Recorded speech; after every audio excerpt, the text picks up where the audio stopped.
CapCut video series එකේ 14 වෙනි video එකත් එක තමයි අද ඔයාලා මේක තුලා ඉන්න.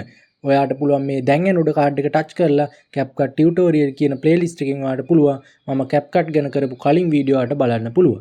එහෙනම් අද අපි යමු වීඩියෝ එකට.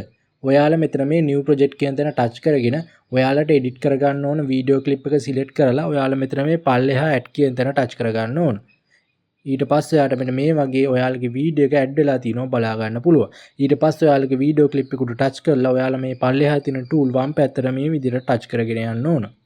මේ audio effect කියන තැනින් වම් පැත්තේ තියෙන tool මම කලින් වීඩියෝ වලදී කතා කරලා තියෙනවා. ඔයාලට පුළුවන් මේ වීඩියෝ බලන්න CapCut tutorial කියන playlist එකට ගිහිල්ලා ඔයාලට පුළුවන් මේ වීඩියෝ බලන්න. දැන් අපි බලමු මෙතන මේ audio effect කියන තැන ටච් කරලා අපි කොහොමද අපේ වීඩියෝ එක edit කරගන්න මේ audio effect කියන තැන use කරන්න කියලා. ඒකට ඔයාලා මෙතන මේ audio effect කියන තැන ටච් කරගන්න ඕන. ඊට පස්සේ ඔයාලට මෙන්න මේ වගේ ගොඩක් ඔයාලට බලා ගන්න පුළුවන්. අපි පළවෙනියට බලමු මෙතන මේ voice filter කියන එකෙන් අපේ audio එක කොහොමද අපි හදාගන්නේ කියලා. ඒකට ඔයාලා මෙතනින් කැමති එකක් ඔයාලා select කරගන්න ඕන. මම මේ විදිහට මම කැමති එකක් මේ විදිහට select කරගන්නවා. ඒ විදිහට කැමති එකක් ඔයාලා සිලෙක්ට් කරගුණාට පස්සේ ඔයාලා මෙතන මේ play කියන තැන play කරාට පස්සේ ඔයාලට බලා ගන්න පුළුවන් ඔයාලගේ audio එක මෙන්න මෙතන තියෙන effect එකක් මගින් ඔයාලගේ audio එක වෙනස් වෙලා තියෙනවා බලා ගන්න පුළුවන්. ඒ විදිහට ඔයාලට පුළුවන් මෙතනින් කැමති එකක් සිලෙක්ට් කරලා ඔයාලගේ audio එකට ගැලපෙන විදිහේ effect එකක් මෙතනින් use කරන්න පුළුවන්.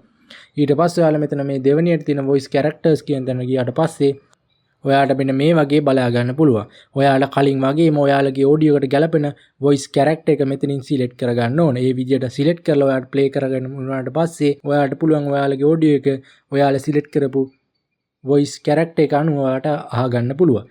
ඊට පස්සේ ඔයාලා මෙතන මේ තුන්වෙනියට තියෙන speech to song කියන තැන touch කරලාත් ඔයාලා කලින් වගේම මෙතනින් කැමති එකක් select කරලා ඔයාලට පුළුවන් ඔයාලගේ audio එක හදාගන්න. ඒ විදිහට ඔයාලට කැමති විදිහට හදාගෙන උනාට පස්සේ ඔයාලා මෙතන මේ හරි ලකුණට touch කරගන්න ඕනේ. මම මේ විදිහට හරි ලකුණට ටච් කරගන්නවා. ඊට පස්සේ අපි බලමු මෙතන මේ noise reduction කියන තැනින් අපි කොහොමද අපේ audio එක හදාගන්නේ කියලා.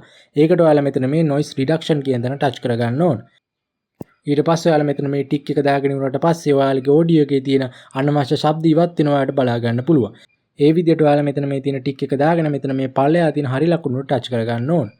ඊට පස්සේ ඔයාලට මෙන්න මේ වගේ බලා ගන්න පුළුවන්. ඊට පස්සේ ඔයාලා මෙතන මේ beats කියන තැන ටච් කරගන්න ඕන. මම මේ විදිහට ටච් කරගෙන ඔයාලට පුළුවන් මෙතනින් ඔයාලා add beat කියන තැනින් ගිහිල්ලා ඔයාලට කැමති විදිය තැනකින් මේ වගේ add කරලා ඔයාලට පුළුවන් මෙතනින් add කරගන්න.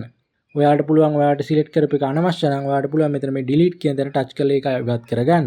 ඒ විදියට ඔයාලට පුළුවන් ඔයාලට manual කරනවා නම් මේ විදියට කරගන්න පුළුවන්. එහෙම නැත්නම් ඔයාලට පුළුවන් මෙතන මේ පල්ලෙහා auto generate කියන තැන touch කරලා මෙතන මේ add beats කියන තැන touch කරලා ඔයාලට පුළුවන් automatically මේක හදාගන්න. ඊට පස්සේ ඔයාලා මෙතන මේ පල්ලෙහෙන් ඔයාලට හරියන විදිහට මෙතනින් ඇඩ්ජස්ට් කරලා ඔයාලා මෙතන මේ උඩ තියෙන හරි ලකුණට ටච් කරගන්න ඕන. ඊට පස්සේ ඔයාලට මේ වගේ බලා ගන්න පුළුවන්. CapCut video editor එකේ තියෙන අනිත් tool මම ඊළඟ වීඩියෝ එකේ කතා කරනවා. ඔයාලට පුළුවන් මේ වීඩියෝ බලන්න මගේ channel එක subscribe කරගන්න. ඔයාලා මම කරපු කලින් CapCut වීඩියෝ බැලුවේ නැත්නම් ඔයාලට පුළුවන් ශශික bro YouTube channel එකට ගිහිල්ලා CapCut tutorial කියන playlist එකෙන් ඔයාලට පුළුවන් ඒ වීඩියෝ බලන්න. ඔයාලා තාමත් මගේ YouTube channel එක subscribe කරලා නැත්නම් පල්ලෙහා තියෙන subscribe button එකෙන් subscribe කරලා ඊට එහා පැත්තෙන් තියෙන bell icon එකත් all කරලා තියාගත්තොත් විතරයි මම මේ වගේ වීඩියෝ එකක් දාපු ගම ඔයාලට notification එකක් ගෙන ගන්න පුළුවන් වෙන්නේ. එහෙනම් අපි ඊළඟ වීඩියෝ එකකින් ඉක්මනටම හමු වෙමු.